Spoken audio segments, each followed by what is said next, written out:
चाहे किसी का भी, हम यीशु मसीह का स्वयं क्या क्यों न हो, मूर्ति हमें रखना नहीं चाहिए। न हम किसी कारीगर से ढलवा के, न हम किसी भी प्रकार का। बाइबल इसका आदेश नहीं देती है। श्रापित हो वह जो अपने पिता या माता को तुच्छ जाने। श्रापित हो वह मनुष्य जो अपने माता और पिता को तुच्छ जानता है। तब सब लोग कहे आमीन आमीन। सोचिए, अब हम श्रापित कैसे होंगे? आप देखिए ये बाइबल हमें किस प्रकार से सिखाती है। श्रापित हो वह जो किसी दूसरे की सीमा को हटाए।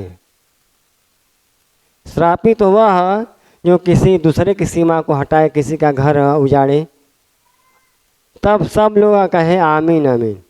श्रापित हो वह जो अंधे को मार्ग से भटका दे। जो नहीं जानता है उसको कोई भटका देता है, वो भी व्यक्ति श्रापित है। अगर हम किसी को, हमें पता नहीं है या पता है तो भी हम सही नहीं बताते हैं, वो भटक जाता है, तो भी हम श्रापित हैं। सब लोग कहे आमीन आमीन। श्रापित वह जो परदेसी, अनाथ या विधवा का न्याय बिगाड़े। जो कोई परदेसी या अनाथ का या विधवा का न्याय बिगाड़े। तब लोग कहे आमीन। श्रापित हो वह जो अपनी सौतेली माता से कुकर्म करे। माता चाहे आपकी हो चाहे आपकी सौतेली माँ हो, माँ तो माँ है। भले से आपके पिताजी 2-4 शादी किए हों, उसका बात नहीं है। पहले के लोग ऐसा करते थे, पुराने नियम में लोग ढेर करते थे।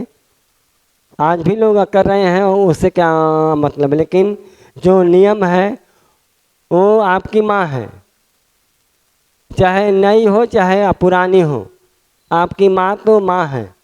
वो कहता है कि अपने सौतेली के माँ से ये जब हम कुकर्म करते हैं तो श्रापित होते हैं, क्योंकि वह अपने पिता का ओढ़ना उघाड़ता है। तब सब कहे आमीन। श्रापित हो वह जो किसी प्रकार के पशु से कुकर्म करे। पशु से कुकर्म करना सब जानते भी अच्छी बातें नहीं है। सब लोग कहें आमीन।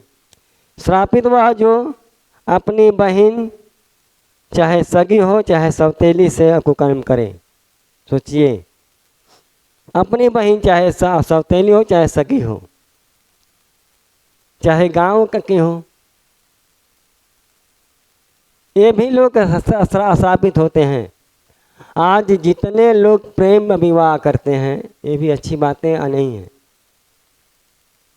बाइबल के हिसाब से प्रेम विवाह अच्छी बात नहीं है। या तो आपके माता पिता और रिश्ता जोड़ दिए हों, लेकिन प्रभु जोड़ दिया है। अगर वो जोड़ दिया है तो बात कोई बात नहीं है। यदि आप अपने से जोड़ रहे हैं, वो भी आपकी बहन कहते होंगे। चर्च में तमाम लड़की आती हैं, लड़कों को भैया कहती हैं, लड़के उनको बहन कहते हैं। अगर ये भाई बहन के बीच हमें प्यार होता है, लोग शादी की बात करते हैं, तो कितना बुरा है। सोचिए, ये भी एक श्राप है। ऐसे लोग कैसे बढ़ेंगे? ये भी एक श्राप है। इन बंधन से हमें बचना है। चाहे हम गांव में हैं तो भी गांव की वो बहन है। रिश्तेदारी में जाते हैं या विद्यालय में हम जाते हैं तो भी वो बहन है। हम सिस्टर ही कहते हैं। कोई सिस्टर को फिर अपना पत्नी बनाए, ये अच्छी बातें नहीं हैं। हाँ, बातें अच्छी ये है, यदि आपका पिता को पसंद है कहीं रिश्ता वो अगर जोड़ देता है आपके साथ में, तो आप उसके साथ रहिए। श्रापित हो वह जो अपनी सास के संग कुकर्म करे। तब सब लोग कहे आमीन। सास के भी साथ कम होता है ऐसा, लेकिन हो सकता है ऐसा हुआ होगा, तब बाइबल में लिखा है। श्रापित हो वह जो किसी को छिपकर मारे, सब लोग कहे आमीन आमीन। जो छिपकर लोग मारते हैं वो भी लोग श्रापित होते हैं। श्रापित वह जो निर्दोष जन के मार डालने के लिए धन ले, सब लोग कहे आमीन आमीन। जो लोग पैसा लेकर किसी को मार देते हैं वे श्रापित हैं। श्रापित हुआ जो इस व्यवस्था के वचनों को मानकर पूरा न करे। बाइबल क्या कहती है? श्रापित है वह जो इस व्यवस्था के वचनों को मानकर पूरा ना करे। यहाँ कह दिया है उसको पूरा नहीं हम करते हैं तो भी हम श्रापित हैं। कोई मन्नत मान दिए या कोई हमने दान देने को प्रभु को कह दिया है, अगर हम नहीं देते हैं, माया लगता है हमको जाता है तो भी हम श्रापित हैं। इसलिए हमारे अंदर ये शैतान हमारे मन में डाल दिया है, हम नहीं पूरा कर पाते हैं तो भी हम श्रापित हैं। सब लोग कहें आमीन। सोचिए हमारे पास है संतों की आवश्यकताएं। अब आपने आगे भी देखा है जो लोग आशीष पाना चाहते हैं अब आशीष पाएं इसी में, जो लोग श्राप पाना चाहते हैं श्राप पाएं।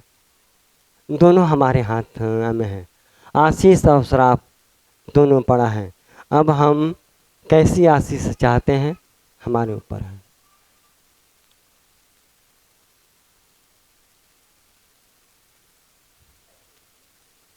मत्ती 6:8। इसलिए तुम उनके समान न बनो, क्योंकि तुम्हारा पिता तुम्हारे मांगने से पहले ही जानता है कि तुम्हारी क्या क्या आवश्यकताएं हैं। हालेलुया। इसलिए तुम उनके समान न बनो। किनके समान? किनके समान हम बने? हम कपटियों के समान, जो लोग कहकर मुकर जाते हैं प्रभु से, जो लोग प्रभु को पसंद नहीं करते हैं, वचन पूरा नहीं करते हैं, उनके समान बाइबल हमें साफ कहती है जब तो प्रार्थना करें तो कपटियों के समान न हो। अपने मन में हम कपट रख कर प्रार्थना ना करें, हम सीधे तौर पर हम करें, क्योंकि वो हमारा पिता हमारे मांगने से पहले वो जानता हमें क्या चीज़ की आवश्यकता है, हमारे आवश्यकता के अनुसार वो देगा। हम ऐसी कोई बात नहीं कि नहीं देगा, वो हमको देगा, लेकिन हमारी जो आवश्यकता है वही देगा। हमारी आवश्यकता है साइकिल चलाने का, हम उससे जहाज मांगे तो कैसे आनेगा? हमारी आवश्यकताएं अगर साइकिल से चल सकती है तो जहाज कैसे आनेगा? तो हमारी बात को आवश्यकता को जानता है, उसके अनुसार वो देगा ताकि परमेश्वर की महिमा हो। बोला देखें संतों का कष्ट, निर्गमन 3:7। फिर यहोवा ने कहा, मैंने अपनी प्रजा के लोग जो मिस्र में हैं उनके दुख को निश्चय देखा है, और उनकी जो चिल्लाहट परिश्रम करने वालों के कारण होती है उसको मैंने सुना है, और उनकी पीड़ा पर मैंने चित्त लगाया है। हालेलुया। तब परमेश्वर ने मूसा को भेजा। इतना लोगों ने सताया, वहाँ पर परमेश्वर के लोगों को यानी कि इस्राएलियों को लोगों ने इतना दुख दिया कि लोग रातों दिन चिल्लाते थे, परमेश्वर हमारा कहाँ है? 400 साल तक लोग बंधुआई में पड़े थे। तब उनको याद आया कि हमारा परमेश्वर से हम लोग भटक गए हैं, हमसे भूल हुआ है। लोग कहते हैं जब ठोकर लगता है तब लोग अपना पाँव उठाकर चलते हैं, और जब दर्द ख़त्म हो जाता है तो फिर हम पैर रगड़ कर आ चलते हैं। अगर हर हाल में हमेशा हम पाँव उठाकर ही चले तो फिर ठोकर आ लगे। हम अगर ध्यान देते आ रहे हैं प्रभु के बातों पर, प्रभु के वचनों पर, तो हम श्रापित नहीं होते। देखिए, जो बात प्रभु आपको कहता है वो अच्छा होता है। अगर आप अपनी मर्जी से करते हैं तो आप श्रापित होते हैं। कोई भी आपके परिवार की बात हो या संस्था की बात या कलीसिया की बात हो, अगर कोई बात आपको प्रभु का कहता है कि आप ऐसा कर, तो अच्छी बातें हैं, आप कर सकते हैं। अन्यथा शैतान आपको भटकाया है और आपको श्रापित करना चाहता है और आपको शैतान अपने दुख के झंझोरे में डालना चाहता है। इसलिए हम बचें शैतान के षड्यंत्रों से, शैतान के चालों से। देखिए, शैतान जब संत भटक जाते हैं तो कष्ट आता है। इन लोग भटक गए थे तो 400 साल तक कष्ट सहा। जब फिर चिल्लाना शुरू किए तो परमेश्वर ने उनको छुड़ाया, मूसा को भेजकर। परमेश्वर स्वयं नहीं गया, मूसा को भेजकर फिर छुड़ा कर लाया।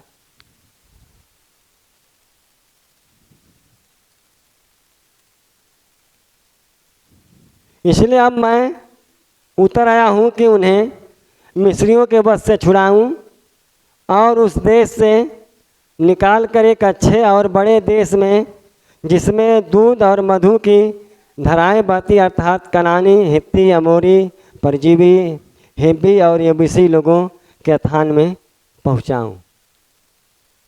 दुख से निकालने के बाद उन्होंने एक अच्छी जगह को चुना कि जहाँ दूध और मधु की धाराएं बहती हैं, जहाँ पर आदमी सुकून से रह सके।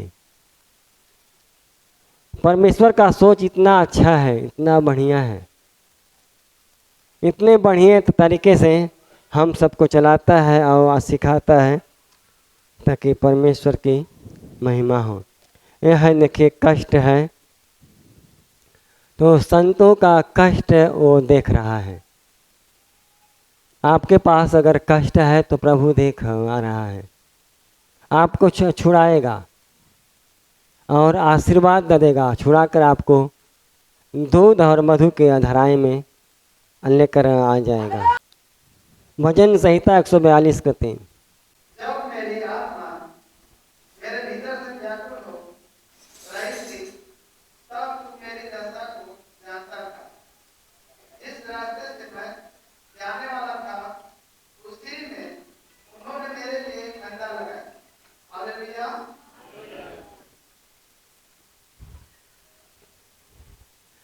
जब मेरी आत्मा मेरे भीतर से व्याकुल हो रही थी, तब तो मेरी दशा को जानता था।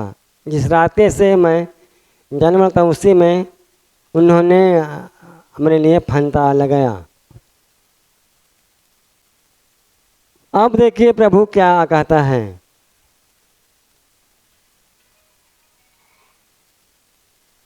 जिस रास्ते से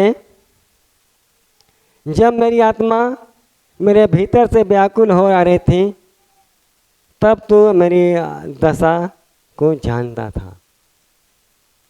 परमेश्वर हमारी हर एक दशा को जानता है। अब अगर देखा जाए हिजकिय्याह नबी को, हिजकिय्याह नबी सबसे बड़ा आदमी था, अमीर था, राजा था, परमेश्वर को जानता था, परमेश्वर को मानता था, लेकिन अपने बड़कपन के चलते चर्च में नहीं आ जाता था। केवल बड़कपन के चलते अंत में परमेश्वर ने एक दिन परखा, उसको एक पांव का रोग डाल दिया और अपने एक दास को भेज दिया कि हिजकिय्याह को कह दे कि अब तू नहीं बचेगा। अपने घराने के विषय में जो आज्ञा देना है वह तू दे ले, अब तू नहीं है अब बचेगा। और प्रभु का दास यशायाह नबी जाकर हिजकिय्याह को ये बात सुना देता है और हिजकिय्याह सुनकर चौंक आ जाता है।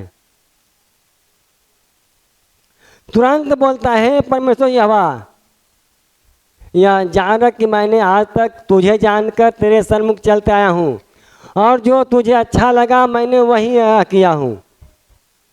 मैंने अपने लाइफ में मैं कोई पाप नहीं किया हूँ। जो आपको अच्छा लगा मैंने वही किया। अपना मुंह बाइबल कहती है पीछे भीत की ओर फेरा, यानी अपने पिछली ज़िंदगी को देखा कि अपने लाइफ में हमने कोई पाप नहीं किया हूँ और सोचकर बिलख बिलख कर रोने लगा।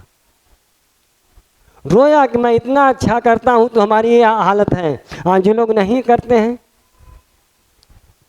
जो लोग पापी हैं, उनका क्या होगा फिर। वो नबी घर से बाहर नहीं गया तब तक परमेश्वर ने कहा कि हमारे दास को जाकर बोल दो, दाऊद को, हिजकिय्याह को, कि तेरी आंसू और तेरी प्रार्थना देख लिए गए हैं।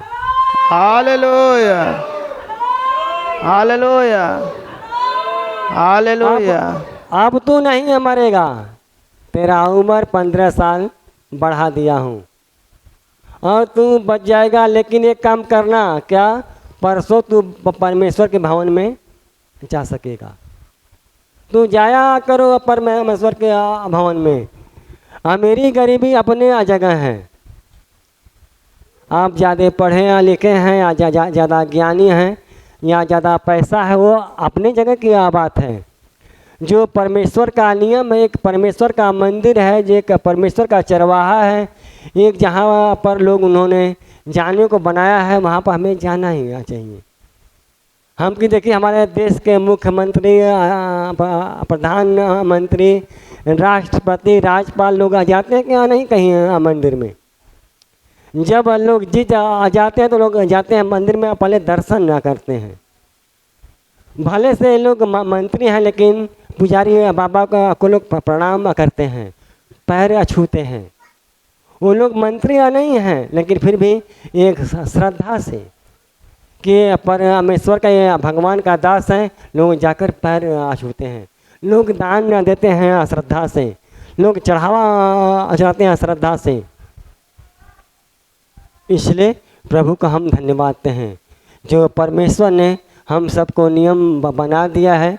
हमें नियम के अनुसार चलना चाहिए। मालूम बुरा लगता किसको, जिसके अंदर शैतान समाता है।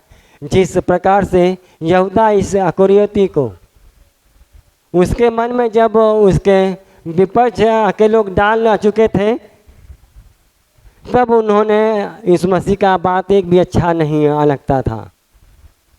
उसके बस मन में था मैं इनको कब पकड़वाऊँ कि चांदी के 30 सिक्के पा जाऊँ।